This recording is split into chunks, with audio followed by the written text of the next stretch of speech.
Shalom saudara semua. Sebelum kita memulai, lebih baik kita berdoa terlebih dahulu. Tuhan Yesus, terima kasih untuk hari ini, terima kasih untuk kebaikan-Mu, terima kasih untuk pagi hari ini. Kau tolong ya Tuhan, supaya kami bisa mendapatkan pengajaran hidup lewat video ini. Baik pemirsa di rumah juga bagi hamba sendiri, sehingga kami tidak sekedar menjadi pendengar yang baik, tapi kami juga mau menjadi pelaku firman-Mu ya Tuhan Yesus. Di dalam nama Tuhan Yesus kami berdoa. Haleluya. Amin. Ya, sekali lagi shalom semuanya, Bapak Ibu Saudara. Selamat pagi, siang, sore, ataupun malam, kapanpun semuanya, teman-teman, saudara semua sedang menonton video ini. Oke, tema yang ingin saya sampaikan hari ini adalah tentang kesempurnaan, tentang menjadi excellent, saudara. Terambil dalam Matius 5 ayat 14 sampai yang ke-16. Dikatakan seperti ini. Kamu adalah terang dunia. Kota yang terletak di atas gunung tidak mungkin tersembunyi. Lagi pula orang tidak menyalakan pelita lalu meletakkannya di bawah gantang, melainkan di atas kaki dian sehingga menerangi semua orang di dalam rumah itu. Demikianlah hendaknya terangmu bercahaya di depan orang, supaya mereka melihat perbuatanmu yang baik dan memuliakan Bapamu yang di sorga. Saudara, ini adalah tuntutan orang percaya untuk menjadi terang. Menjadi garam dan menjadi terang itu selalu menjadi tuntutan orang percaya, saudara. Bahkan tidak hanya sekedar bercahaya atau sekedar nyala, saudara. Tetapi dikatakan dalam firman ini bahwa kita juga dituntut untuk menjadi terang sehingga terang itu bisa dilihat oleh orang banyak. Jadi ini adalah tanggung jawab kita, saudara. Ini adalah tuntutan yang harusnya memang kita penuhi, saudara. Jika terang itu dilihat oleh orang lain, maka nama Tuhan dimuliakan. Nah, seringkali kita berpikir seperti ini. Oh, ngapain kita berbuat baik lalu nggak ketahuan orang lain? Dan memang sih gini, kalau tangan kanan berbuat baik, tangan kiri nggak perlu tahu. Istilahnya kan seperti itu. Tetapi dalam firman Tuhan yang satu ini, justru waktu kita melakukan kebaikan itu menjadi terang, saudara. Itu kita tuh sedang mencerminkan karakter Kristus di dalam kehidupan kita. Jadi suka nggak suka, pada akhirnya memang harus dilihat oleh orang, bukan untuk pamer, saudara. Kita tidak sedang memamerkan kebaikan, kita tidak sedang memamerkan apa yang kita miliki, tetapi perbuatan baik kita pada akhirnya memang harus dilihat orang. Supaya orang itu akhirnya pun bisa memuliakan nama Tuhan, saudara. Kita harusnya bisa belajar, saudara. Jadi bisa dikatakan gini, indikator orang percaya sudah menjadi terang atau belum adalah dengan menjawab pertanyaan seperti ini. Sudahkah orang-orang lain itu melihat perbuatanmu yang baik? Sudah belum mereka melihat perbuatanmu yang baik itu? Karena kata baik di ayat ini tujuannya adalah untuk memuliakan nama Tuhan. Sekali lagi saya ulangi, kata baik di ayat ini tujuannya adalah untuk memuliakan nama Tuhan. Waktu rumah tanggamu baik, engkau sedang memuliakan nama Tuhan. Waktu pelayananmu baik, engkau sedang memuliakan nama Tuhan. Waktu pekerjaanmu baik, engkau sedang memuliakan nama Tuhan. Dan waktu rumah tanggamu baik, waktu pekerjaanmu baik, waktu pelayananmu baik, itu kan dilihat orang. Nah, di saat itu pun nama Tuhan juga dimuliakan. Hidup kita jadi berkat dan nama Tuhan dimuliakan. Bukan sedang memamerkan kebaikan. Tentu ini sangat berbeda, saudara. Jika tujuannya untuk memuliakan Tuhan, berarti apa, saudara? Kata baik di ayat ini, standarnya tinggi. Standarnya tinggi karena standar Tuhan di dalam kehidupan kita yang memang tinggi, saudara.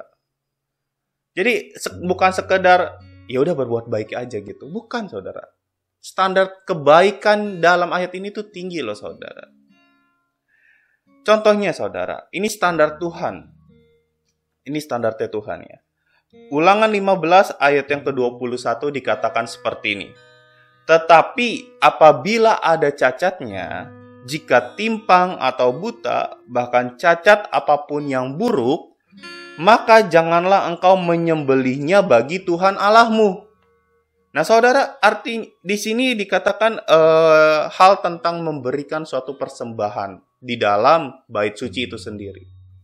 Lalu firman Tuhan berkata, apabila ada cacat, atau timpang, atau buta, apapun yang buruk, jangan engkau menyembelihnya bagi Tuhan. Artinya apa? Tuhan tuh nggak mau binatang yang timpang, yang buta, juga yang cacat.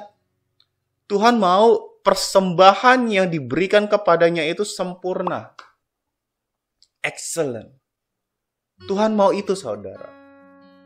Tuhan mau waktu kita memberikan tuh nggak asal-asalan, nggak yang timpang, nggak yang buta, yang nggak cacat. Tapi yang benar-benar excellent, saudara. Itu standarnya Tuhan. Tuhan sudah menetapkan ini dari sejak perjanjian lama. Artinya apa? Waktu kita kasih ke Tuhan, segala sesuatu yang kita berikan untuk Tuhan, Tuhan nggak mau yang biasa-biasa aja. Tuhan mau menerima sesuatu yang luar biasa dari kita. Lalu kemudian dalam Matius 5 ayat yang ke-41 dikatakan seperti ini. Dan siapapun yang memaksa engkau berjalan 1 mil, berjalanlah bersama dia sejauh 2 mil. Nah, saudara, kalau kita mau lihat dari sisi konteks ayat itu, kita bisa gali sih, saudara, lebih dalam. Mungkin di lain kesempatan. Tetapi dalam hal ini, saudara, yang saya ingin sampaikan, waktu engkau disuruh jalan 1 mil, jalanlah 2 mil. Artinya apa? Waktu kita melakukan satu pekerjaan, jangan sekedar melakukan yang asal jadi aja, saudara. Tetapi lakukan itu lebih dari apa yang dipikirkan. Lebih dari apa yang diminta. Itulah makna dari kata 2 mil sebenarnya, saudara. Melakukan lebih dari apa yang diminta, saudara. Standar Tuhan tuh di atas rata-rata, saudara. Standar Tuhan begitu tinggi. Standar Tuhan itu tidak pada umumnya seperti yang diajarkan oleh dunia. Karena standar Tuhan adalah excellent, menjadi sempurna. Waktu kita mau memberikan pekerjaan kita, pelayanan kita, ya Tuhan minta yang sempurna, saudara. Dan kita sebagai anak Tuhan punya tanggung jawab untuk memenuhi hal tersebut. Jadi perbuatan baik kita itu standarnya adalah standar Tuhan. Artinya apa? Kalau standarnya memang sudah sesuai dengan standar yang Tuhan tetapkan, dan percayalah, maka perbuatan baiknya kita itu pada akhirnya menjadi berkat bagi banyak orang dan dilihat oleh banyak orang. Lagi-lagi yang dimuliakan bukan kita, tapi untuk Tuhan. Seperti itu, saudara.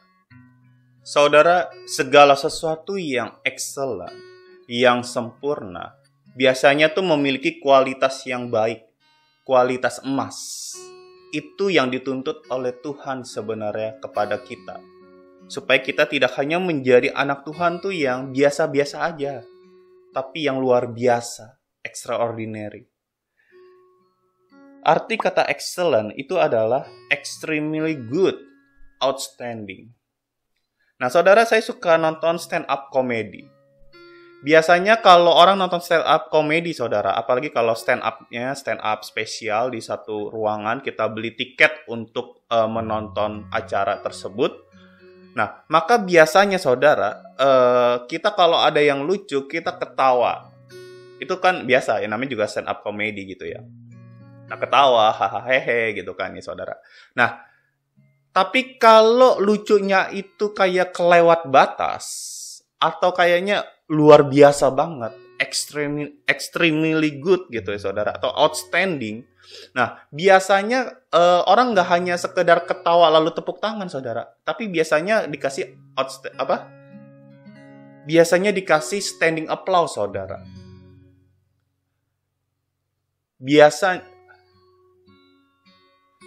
Saya suka nonton stand up comedy, saudara. Dan biasanya kalau ada yang lucu, ya normalnya kita akan ketawa, saudara. Lalu tepuk tangan paling tidak kan. Kalau kita nonton stand up spesial, biasanya kan kita beli tiket ya, saudara, untuk menonton acara tersebut. Nah, kalau kita nonton di situ gemuruhnya lebih luar biasa, saudara. Jadi kalau mereka berbuat hal yang lucu, itu kita akan ketawa lalu sambil tepuk tangan. Kadang-kadang kayak gitu, saudara. Tapi kalau lucunya itu kayaknya lucu banget saudara bagi kita. Nah, biasanya tuh kita kasih standing applause saudara. Kita berdiri lalu kita kasih tepuk tangan gitu. Karena kayak lucu banget, luar biasa banget. Dia kayak nggak kepikiran kok orang nih bisa ngomong seperti ini saudara. Nah, itu yang luar biasa saudara. Itu kalau kita mendapatkan kata excellent saudara. Kita biasanya orang-orang di sekeliling kita akan standing applause, mengapresiasi atas hasil karya kita, saudara. Musuh dari excellence sebenarnya adalah puas dengan keadaan yang sedang-sedang saja. Kalau orang beli barang ya, saudara, kualitasnya sedang-sedang aja, biasanya harganya nggak terlalu mahal, saudara. Betul kan, saudara? Biasanya harganya nggak terlalu mahal, karena memang tidak memiliki kualitas emas. Dan segala sesuatu yang excellent biasanya mahal. Saya mau kasih contoh satu, saudara, karena saya tertarik sekali. Ini sebenarnya saya udah pernah bikin videonya bersama dengan istri saya. Istri saya suka Lego, saudara. Jadi dulu kita suka bikin video mini live gitu dari Lego, lalu dibikin stop motion seperti itu, saudara. Nah, kemudian, waktu beli satu barang, saudara, ada satu bagian partnya yang hilang. Bingung dong. Aduh, partnya masa bisa hilang sih, gitu, saudara. Masa part yang satu ini bisa hilang sih? Nah, akhirnya kayaknya kok kesel gitu. Ini kita beli Lego loh, kita beli barang mahal loh. Lego kan saudara tahu ya, harganya barangnya mahal sekali ya, saudara. Nah, itu kita kayak kesel gitu, kok beli barang mahal tapi kok partnya malah nggak ada ya gitu ya saudara. Nah, akhirnya kita komplain dong, kita email, istri saya yang email sih, ke Lego.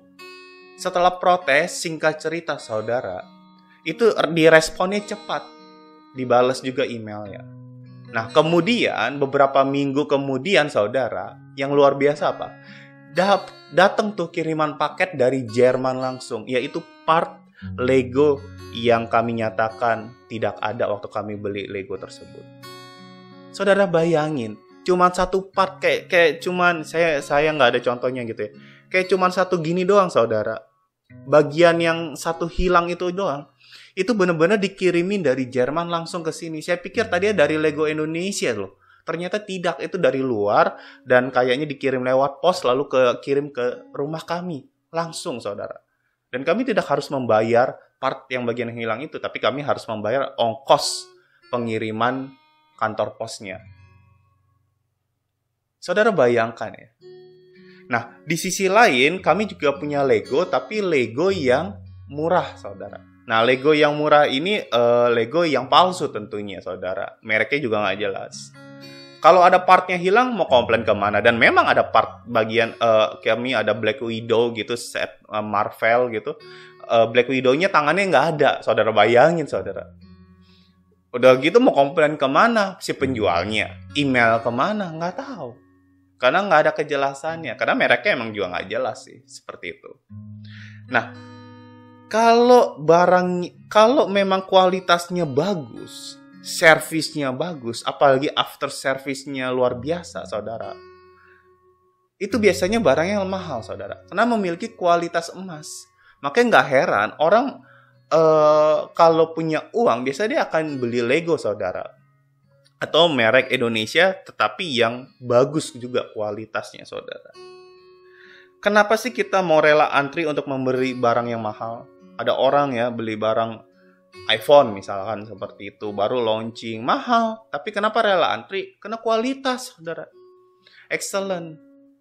Ya dia udah bangun brand sebenarnya kalau produk tersebut.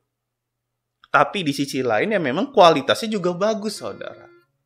Dan saya pun juga mengaguminya produk tersebut, saudara. Artinya apa? Manusia itu merespon kesempurnaan sekalipun mungkin harganya mahal, saudara. Manusia pasti merespon kesempurnaan. Dan kita akan cenderung mengapresiasi pekerjaan yang di atas rata-rata. Betul kan, saudara? Karena Tuhan pun ternyata memang juga menuntut kesempurnaan kepada kita semua. Coba kita lihat dulu dalam Matius 5 ayat yang ke-48. Matius 5 ayat yang ke-48 dikatakan seperti ini, saudara. Karena itu, haruslah kamu sempurna, sama seperti Bapamu yang di sorga adalah sempurna. Kamu harus sempurna, seperti Bapamu yang di sorga adalah sempurna. Luar biasa, saudara. Kita dituntut untuk menjadi sempurna, saudara. Kadang kita langsung terintimidasi, langsung minder, sempurna. Mana mungkin saya bisa sempurna seperti Bapa di sorga, saudara. Tapi kita perlu tahu bahwa kata sempurna di dalam bahasa aslinya, bahasa Yunaninya di sini adalah teleios, saudara. Teleios. Nah, teleios ini mengandung makna pertumbuhan atau maturity, saudara, di dalam bahasa Inggrisnya. Nah, jadi sempurna di sini bukan berarti tidak ada salah, tidak ada cacat, tetapi bertumbuh menjadi lebih baik. Hal ini biasa disebut dengan kata kedewasaan, saudara. Bertumbuh menjadi lebih baik. Bukan sempurna lalu tidak ada cacat, tidak, saudara. Karena kalau seperti itu, kita nggak akan bisa selama kita masih menginjak bumi. Tetapi suatu hari nanti, roh kita yang kekal ini akan memang menuju kesempurnaan, saudara. Bersama dengan Bapa di sorga di suatu hari nanti. Tetapi waktu di bumi, kita tetap bertumbuh.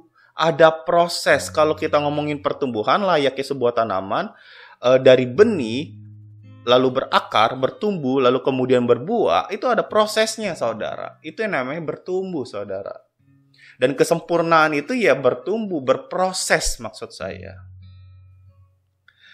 Jadi Tuhan ingin kita tuh terus bertumbuh menjadi pribadi yang lebih baik, saudara.